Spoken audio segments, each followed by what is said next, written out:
Britain should be on high alert tonight because I can reveal that illegal migrants affiliated with Hamas have now crossed the English Channel into the UK. It comes as GB News exclusively revealed today that 1,900 illegal migrants have crossed the Channel since just last weekend, shattering all previous records for the number of arrivals this point in any year since the crisis began in 2016. قرشتو شيران زروي وحسرتو دردم من حتى دست أمسر فسطونا بزمر دم من عاشقي تساوي كزال وقردني برخال نيم عاشقي شيو تلان وبندن وبرد. There they are, arriving in Dover today with the Border Force taxi service picking them up. Today was the 8th straight day of small boat crossings.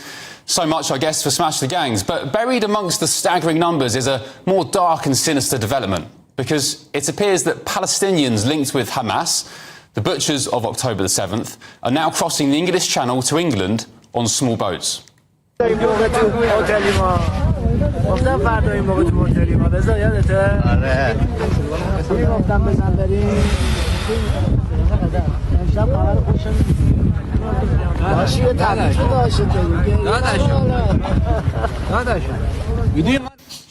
that guy there is accused of being a member of a Hamas-endorsed unit involved in serious violence on the Gaza-Israel border who wants to, quote, die for the sake of Allah. According to the Campaign Against Anti-Semitism, his name is Abu Wade, and he has a TikTok account with tens of thousands of followers where he's been documenting his journey to Britain. This is him in a Calais camp on Monday, just this week, or Tuesday perhaps, waiting for smugglers to launch him across the Channel. طول عمر الناس بتراهن عليا، النهارده أول يوم أراهن على نفسي، وبعون الله كسبان. And this is him preparing to leave France on what we believe is Wednesday.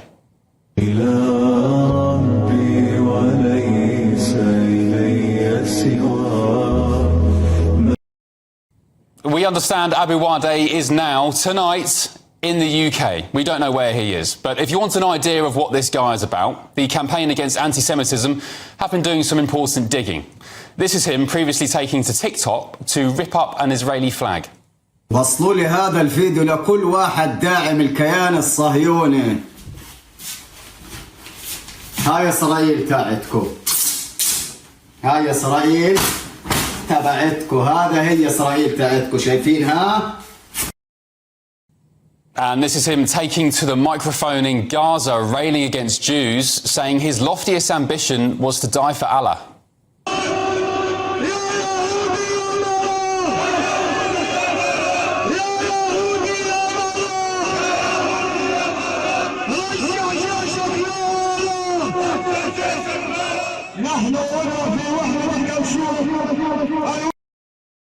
So the CAA will share with us the full shocking details from 10 p.m. about this guy, so stay tuned for that. But Abu Wade has also been pictured at a conference addressed by the now-deceased leader of Hamas, Yahya Sinwar, the primary mastermind behind the October 7th slaughters. So I'm asking, how many more members of Hamas, ISIS or any other bloodthirsty terror group are now roaming our streets and being put up in taxpayer-funded hotels? We've asked the Home Office tonight whether they're aware of where Abu Wade is. They said in a statement, "We're committed to ending small boat crossings which undermine our border security and restoring order to the asylum system to ensure that the rules are respected and enforced. While it's a long-standing rule that we never comment on individual cases or operational matters, the British public can be reassured that we take all steps necessary at all times to protect the nation's security."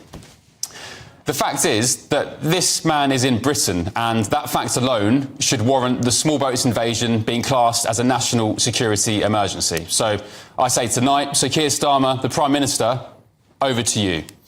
To reveal more of this tonight, I'm joined by GB News' very own Homeland Security Editor Mark White. Mark, thank you for your company tonight. You are, of course, on the pulse of this story day in, day out. You exclusively revealed the shocking figures tonight. What can you tell us about, A, these figures, a record since 2016, and following that, this guy who's apparently linked to Hamas?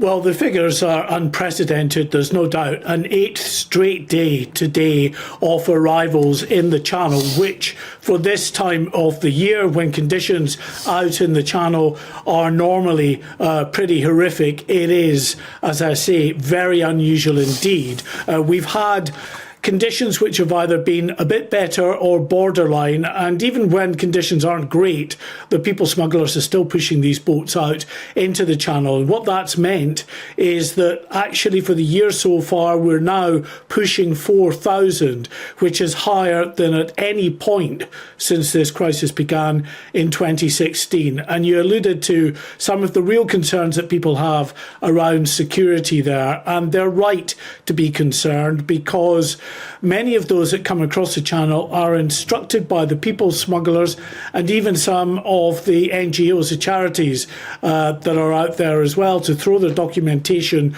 away, to come up with a backstory that makes their case all that bit more powerful in terms of trying to persuade the authorities here in the UK that they should get asylum. But a consequence of throwing your identity away means that in many instances the authorities have absolutely no idea who these people are. Occasionally, of course, if they enter international criminal databases, their details can be there, but if they're not on those databases, then we simply don't know. And we know in this country, as we're seeing in Germany and France and elsewhere in Europe, that those coming from overseas, particularly asylum seekers, there are a number of those, and it can only be a small number, but can still have deadly consequences, who turn to violent extremism. Yeah, you only need one, Mark. Whether it's 40,000 a year or 20,000, you only need one of those people to turn to extremism and violent extremism for it to become a problem.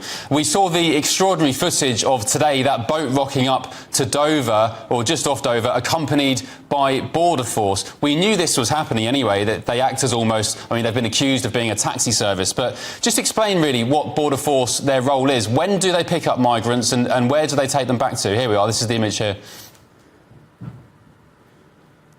Well, any time, really, that there is a small boat in the Channel that crosses to UK waters, they will be intercepted by Border Force. If all the Border Force vessels are tied up, then the RNLI lifeboats will be called in to assist. And the reason for that is simple, because these boats are unseaworthy. They've got into difficulties in the past. We've seen that just today. Another migrant died in the Channel and another fell overboard.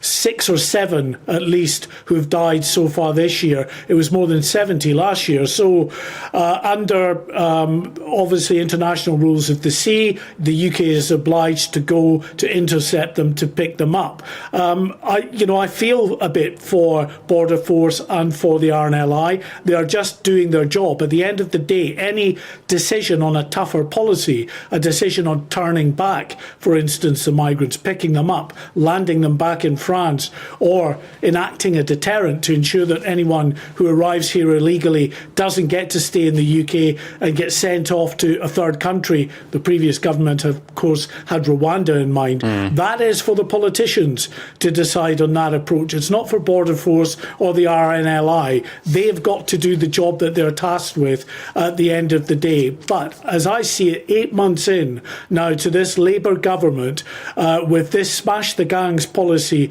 of Sir Keir Starmer, I think it's in deep crisis, looking at unprecedented numbers who are crossing the Channel so far this year. We are on course to surpass easily the 36,800 who crossed the English Channel last year. That law and order approach alone doesn't seem to be working, and there are many out there with intimate knowledge of maritime security who say we need a deterrent like the Rwanda scheme, the scheme that was scrapped on Sir Keir Starmer's first day in office. OK, Mark White, thank you for that update. And GB News is ahead of the game on the numbers because Mark White's on the ball. We also have a spotter down at Dover day in, day out, counting the number of boats coming in. So tomorrow, you'll see the rest of the mainstream media, the broadcasters, picking up on the numbers. We are 24 hours ahead. Always. Let's get the thoughts of my panel now. Journalist and communications advisor Linda Jubilee, the anarchist and academic Dr. Lisa McKenzie, and the media strategist Andy Twelves. Good evening, panel. Good evening. Welcome along. Happy weekend. Yep. Lisa, your thoughts on this? I mean, first of all, the 1900 is shocking, but for me, the even more staggering revelation today is this guy who, maybe he's not a fully fledged member of Hamas, he's at least, we can say, heavily linked and affiliated to Hamas. I think there's sort of 3 points to this. It's the numbers, because that's a lot of people that we have to support. And where are they going? More and more hotels are now being turned into refugee hotels. Local communities become very worried about that, and I think that's one of the issues. The second issue is obviously security. Who are they? And how come there's so many sort of TikTokers now? This is the second one who's had like hundreds of thousands of followers. Remember Madapasa? He's got Madapasa. Yeah. Do you remember? Whatever happened to him? He's got more followers than me. Well, I don't have TikTok, but he's got, Andy, more followers than most of us sat here on this panel. This guy coming over today or this week, 150,000 people follow him on TikTok. You're not too concerned, though, are you? I think I trust the UK intelligence sharing agreement with Israel. I'm sure that the military intelligence services would be aware if an actual member of Hamas was coming to our shores. But as far as I'm aware, there's not actually any evidence he's a member of Hamas. Well, the campaign for anti-Semitism says that he is heavily affiliated with Hamas. I don't know what their evidence was. I read it earlier. Aren't you worried though? You saw the videos. I saw that. Yeah, he threw an Israel flag in the bin. He ripped it up, but he also does regular. He was also on the mic in Gaza, railing against Jews.